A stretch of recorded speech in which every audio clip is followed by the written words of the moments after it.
Buenas tardes, nosotros somos el equipo número 5. Les vamos a hablar sobre inducción electromagnética y ley de Faraday. Estamos conformados por Cristina Carrillo, José Manuel Valdés, Guillermo Tequida y Ana Paola.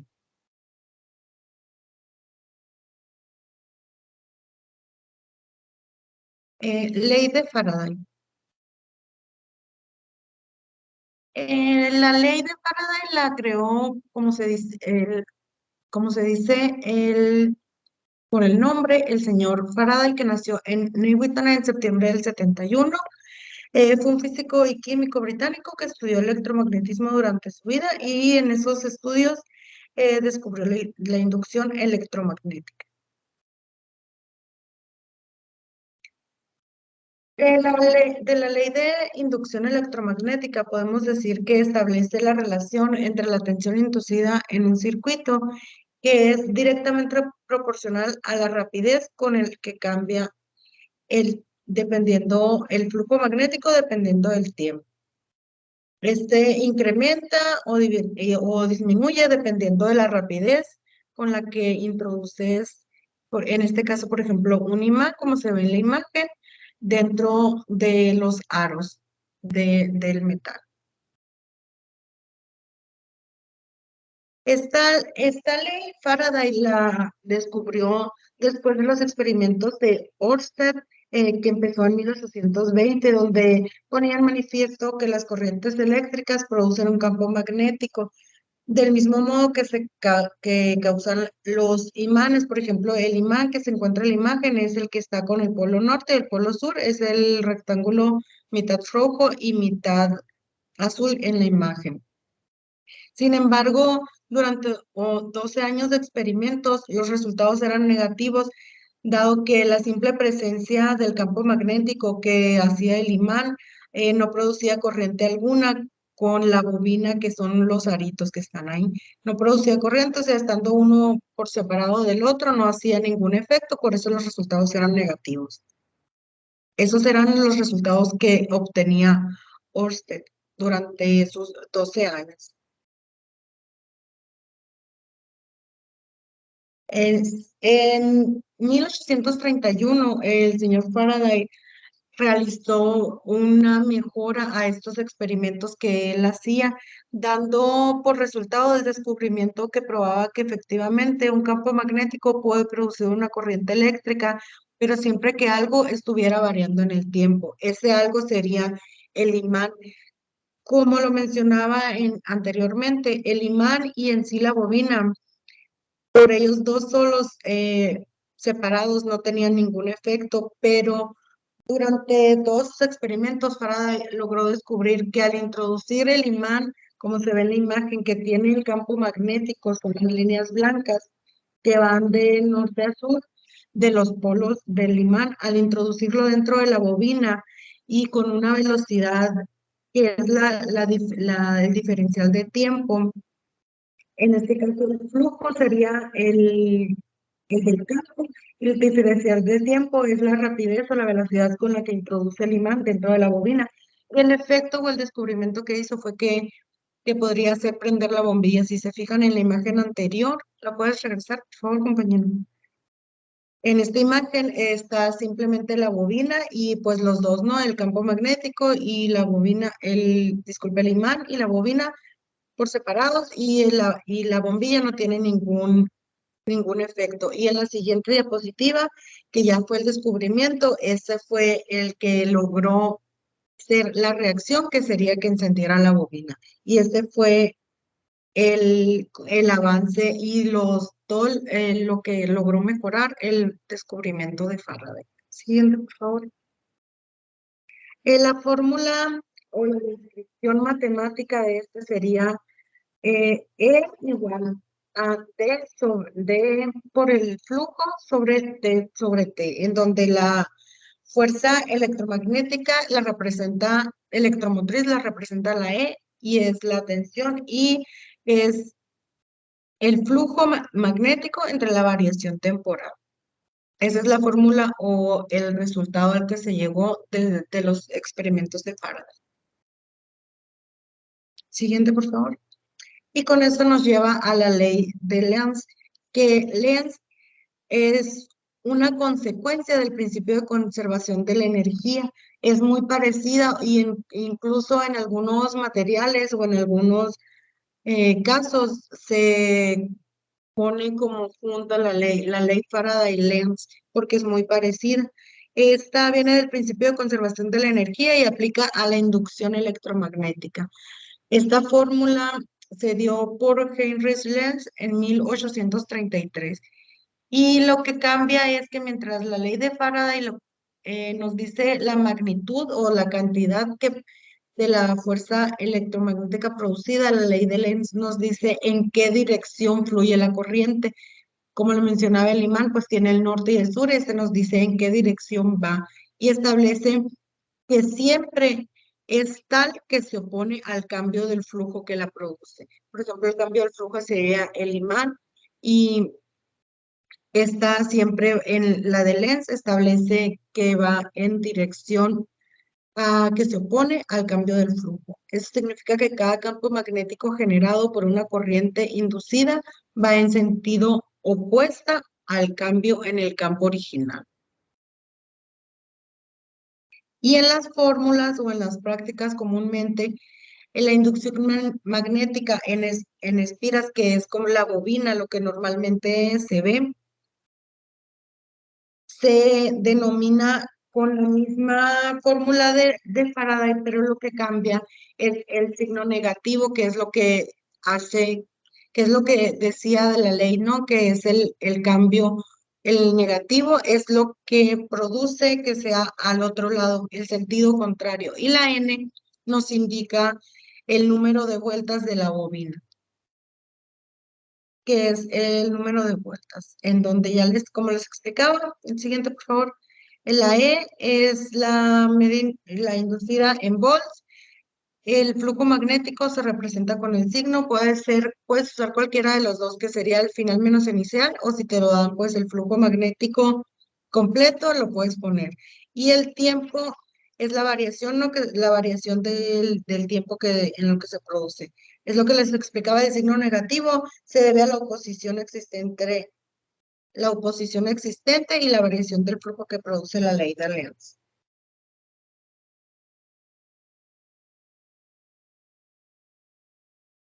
Bueno, ahora las aplicaciones de la inducción de Faraday. Se me comió una letra ahí. El generador y el transformador. Siguiente, por favor. El generador de producción de corriente alterna, bueno, este es un aparato que lo que hace es convertir la energía mecánica en energía eléctrica y su principio de operación es contrario al de un motor. A ese también se le llama alternador. En este voltaje va alterándose, por eso tiene un cambio de polaridad. Asimismo, la corriente va en una dirección e inmediatamente va en otra. Consiste en una espiral por su forma básica. Esta espiral es llamada armadura, que se hace girar de manera externa, lo que provoca que haya una variación de flujo magnético que atraviesa la espiral, que es lo que induce a una FEM. ¿Le puedes dar siguiente, por favor? Sí. Utilizando la ley de inducción de Faraday, aquí vamos a cambiar esta variación por una derivada, donde el número de vueltas es constante, el campo también y el área también. Lo único que va a variar es el tiempo. Por lo tanto, le aplicamos la derivada y ya sabemos que la derivada de coseno es menos seno y al multiplicarse por menos, pues obtenemos aquí que n por el campo magnético, por el área, por omega, que es la frecuencia angular, la cual la frecuencia angular va a ser igual a 2pi por f, por el seno del ángulo, donde esta cantidad que se encuentra aquí abajo, epsilon por epsilon 0 seno de 2pi por ft, es la fe máxima que tiene el alternador. Siguiente, por favor. Bueno, tenemos el generador CA. El generador en su principio de funcionamiento va a describir una alternancia y va a la función que va a representar en este movimiento. Es una función senoidal, tal como se puede ver en la expresión de E epsilon 0, 2pi ft, de la inducción para un generador de corriente alterna, que es la segunda ecuación. E sub 0 es igual a la NB por el área por la frecuencia angular, donde la frecuencia angular, como mencionamos antes, es 2pi por la frecuencia natural, que es el número de ciclos por segundo y las unidades de este. Las unidades de este serían radianes por segundo. Siguiente. Okay, aquí pusimos un ejemplo. El ejemplo dice, la bobina de un generador DCA hoy tiene 8 vueltas de alambre. De área, 0.09 metros cuadrados, con resistencia de 12 ohmegas en el alambre. Esta gira en un campo magnético de 0.5 T y con una frecuencia constante de 60 Hz. Siguiente, por favor. Determine la máxima FEMI inducida en la bobina. Tenemos los datos aquí en el lado izquierdo y la fórmula en el lado derecho, donde simplemente pudimos sustituir nuestra N, que es 8, nuestra área, que es 0.09 metros cuadrados, y nuestra frecuencia angular, que como mencionamos antes, era 2pi por F, que son 60 Hz, y que son 60 por segundo. Y nos da un total de 135.7 voltios. Siguiente. Y B, la máxima corriente inducida en la bobina cuando las terminales de salida se conectan en un conductor de baja resistencia. Igualmente tenemos los datos del lado izquierdo y la fórmula del lado derecho, y al sustituir el número de arriba es el que sacamos en el problema anterior. Sobre 12 ohmegas es nuestra resistencia, nos da 11.3 amperes. Okay, siguiente. Ahora tenemos el transformador. El transformador es un dispositivo electromagnético estático destinado para transformar un sistema primario de corriente y o voltaje, alternos en otro secundario de la misma frecuencia, pero diferente corriente y voltajes inducidos. Se compone de 2 bobinas de alambres esmaltado enrollados sobre un mismo núcleo de hierro, que hace a la vez un circuito magnético cerrado para proporcionar un mismo flujo magnético.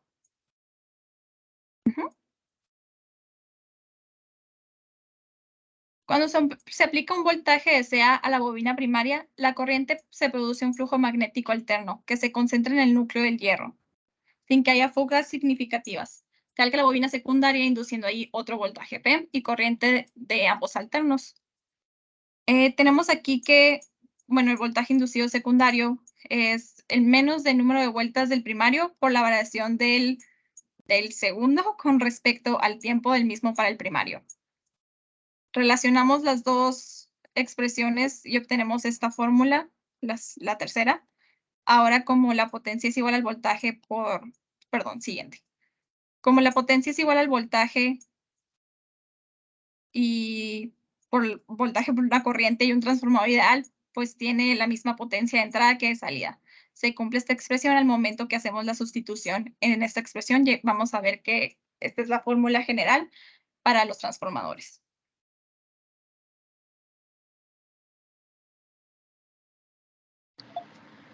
Ok, entonces, para saber qué es la inductancia mutua, primero tenemos que saber qué es la inductancia.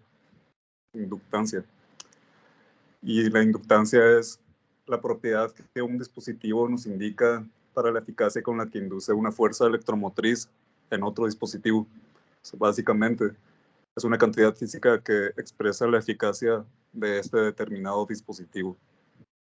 Entonces, cuando dos circuitos que transportan corrientes variables en el tiempo están cerca el uno del otro, el flujo magnético a través de cada circuito varía debido a la variación de la corriente I mayúscula en el otro circuito.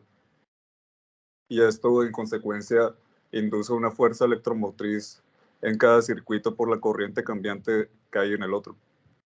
Y a este tipo de fuerza electromotriz se le denomina como fuerza electromotriz mutuamente inducida y se le conoce como inductancia mutua. Y la inductancia mutua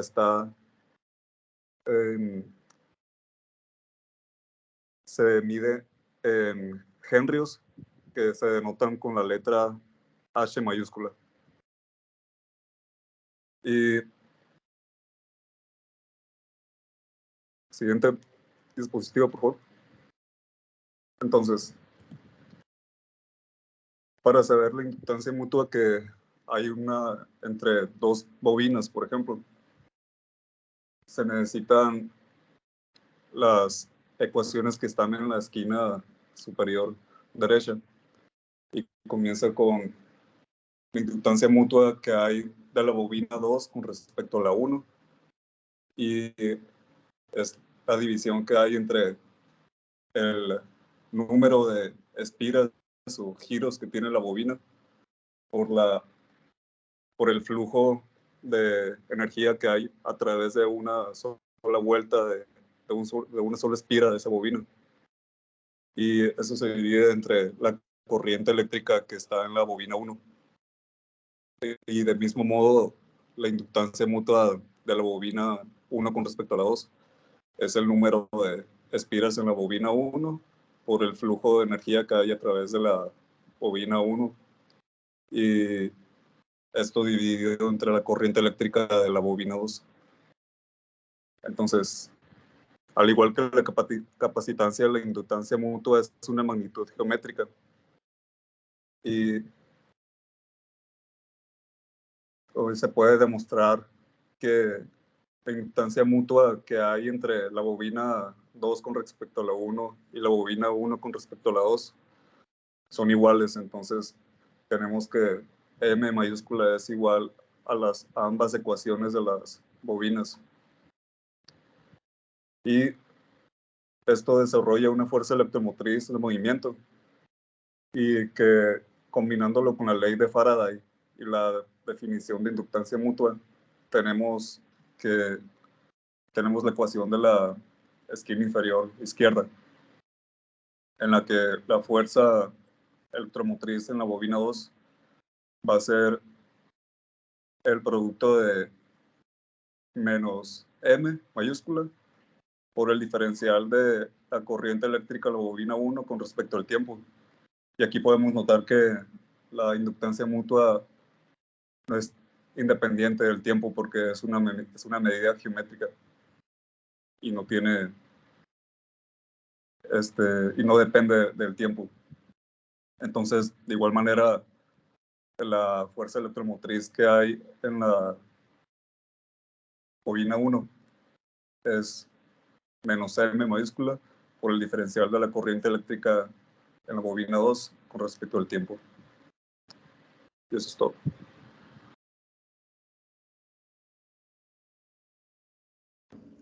Bueno, al igual que el fenómeno de la inductancia mutua, también existe otro fenómeno que es el de la inductancia propia, que a meras palabras es lo anterior, pero en este caso lo produce un solo cuerpo. Para explicar este fenómeno tenemos que hacer uso de dos leyes muy importantes en el campo de la física, que son la ley de Biot-Savart y la ley de Faraday. Bueno, la ley de Biot nos dice que si circula corriente por un conductor alrededor del mismo, se va a generar un campo magnético, que a su vez esta corriente va a aumentar a medida que avance el tiempo. Y como ya sabemos, el campo magnético es proporcional, directamente proporcional a esta corriente, por lo que el campo magnético también va a estar incrementando en función del tiempo, en función de que aumenta el tiempo. Esto lleva a que el flujo magnético, al ser directamente proporcional al campo magnético, también va a aumentar. O sea, es como una serie de sucesos, ¿no? Si uno aumenta, el otro aumenta y así se va. Y al momento de que este campo magnético está aumentando, se va a crear una variación de flujo magnético. Y el flujo hará que se induzca como una fuerza electromotriz autoinducida. Este es conocido como el fenómeno de la autoinducción o de la inducción propia, ¿no? Bueno, esta es la explicación que les acabo de mencionar, que es de que se genera a partir de una variación de corriente en el circuito. Y esta autoinductancia, por así llamarla, se opone al cambio en la corriente causada por la fuente. Y este fenómeno dificulta las variaciones en la corriente de los circuitos. Aquí tenemos las leyes.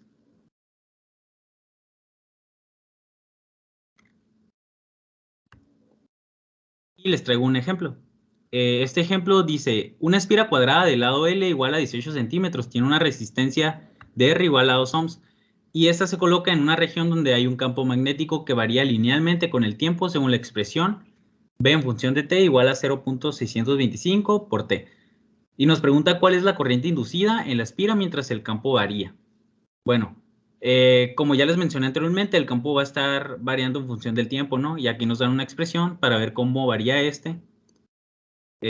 medida que avanza el tiempo. Para resolver ese problema, daremos uso a la ley de Faraday y la ley de Ohm, que es epsilon va a ser igual al signo negativo, por lo que ya explicó mi compañera anteriormente, por la razón de cambio del flujo eléctrico en función del tiempo, o bien la derivada del flujo eléctrico en función del tiempo. Y la ley de Ohm que nos dice que la intensidad va a ser igual a epsilon sobre la resistencia. Entonces, planteamos los datos y también tenemos esta fórmula que nos dice que el flujo eléctrico va a ser igual a B, que en este caso pues sería el campo magnético multiplicado por el área por el coseno del ángulo teta. El ángulo teta es el ángulo normal que va pues sí, el vector normal que es provocado por la dirección del campo magnético, ¿no? En este caso, el problema nos menciona que este es paralelo el vector normal, por ende, el ángulo teta es 0 y el coseno de 0 es 1. Entonces se reduce a la expresión que tenemos aquí, que es flujo eléctrico igual a 0.02 por el tiempo. Entonces, derivando de este flujo eléctrico, tenemos que pues la derivada del flujo eléctrico en función del tiempo es igual a 0.02. Aquí la derivada de una variable elevada a la 1 es 1, ¿no? Y teniendo esto, sustituimos en la ley de Faraday. Y nos queda que la epsilon va a ser igual a 0.02 voltios. Y con esta epsilon utilizamos la ley de Ohm para sustituirla y así encontrar la intensidad del campo eléctrico que produce el campo magnético, ¿no? Y aquí sustituyendo nos queda que la intensidad va a ser igual a 0.01 amperes y el problema sería resuelto. Esto sería todo por nuestra parte. Muchas gracias.